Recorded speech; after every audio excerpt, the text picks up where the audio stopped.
Maleficent is back and she is on crud.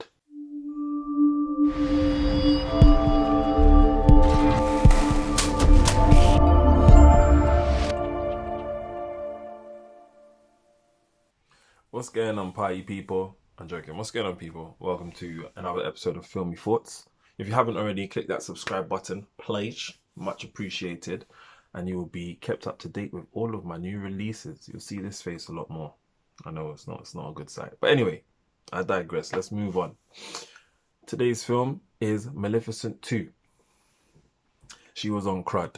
There were some seriously bossy moments in this film. Like, I liked it. It's like women going at it in a strategic way, and I liked it. They weren't catty and all that crap. They were like saying things with their chest, and I respected that. Hey, film was kind of good. I enjoyed it.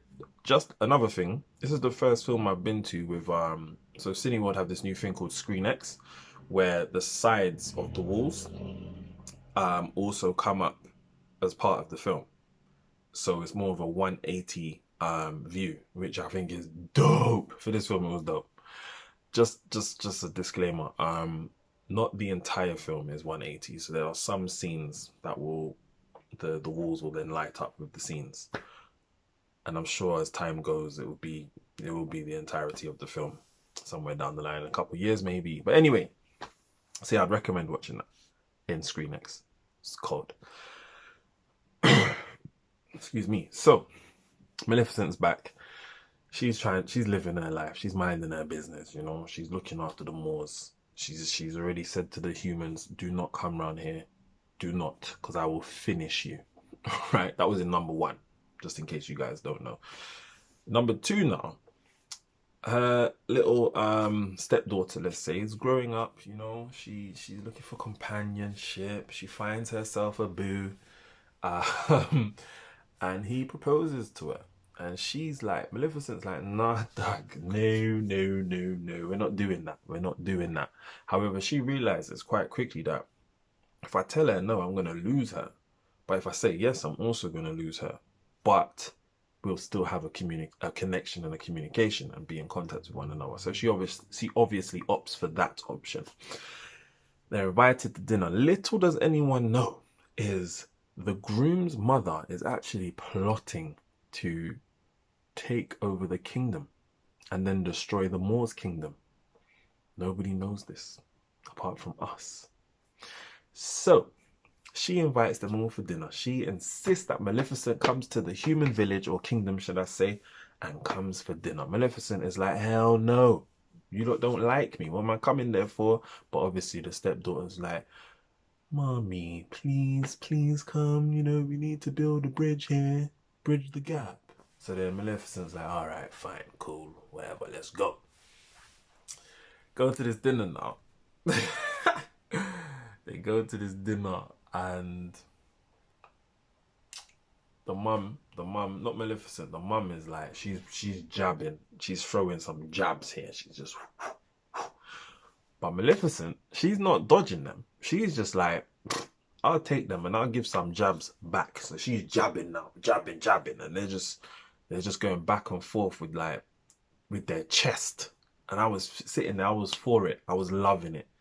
My daughter wasn't enjoying the fact that I was loving it because I was making up noise like, ooh, you know, them kids back in school, you're like, ooh, don't have that. Ooh, he breathed hard on you. Ooh, don't do that. Ooh, that. I'm that guy. I'm the instigator.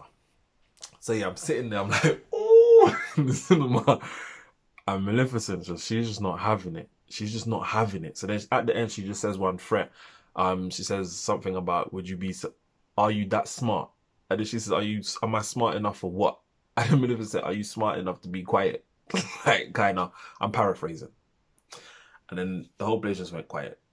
Anyway, the queen, the groom's mother, who's the queen, I should have said that from the jump, she basically gets her way. She manages to poison her husband and make it look like Maleficent done it.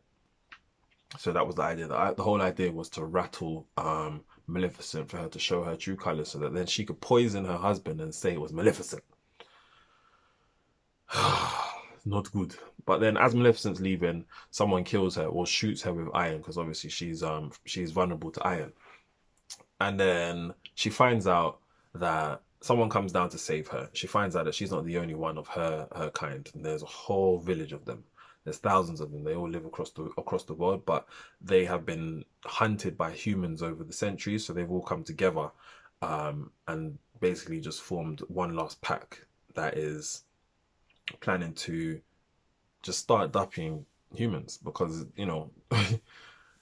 they need their home back. They're just not on it. So Maleficent comes back anyway. She comes back to the moors and she is on crud, absolute crud. She's not having a bar of it from anybody.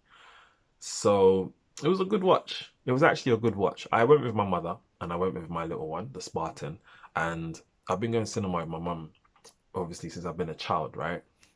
Not all the time, but when we go. And this is the first film that I can remember where she did not fall asleep. So she enjoyed it as well. So mothers out there, this is a film for you.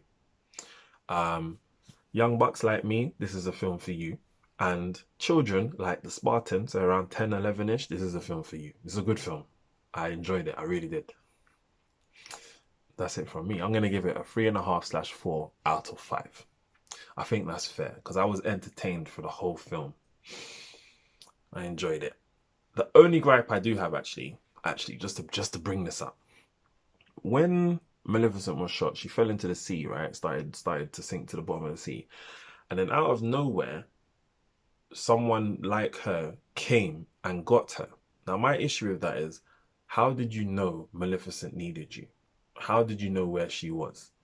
That was not addressed in the film, and that kind of left an open-ended question for me, hence why I'm asking you guys. What's your thoughts on that? That's it from me. Have a good morning, a good evening, a good day, a good afternoon, and a good night. Take care. All the best.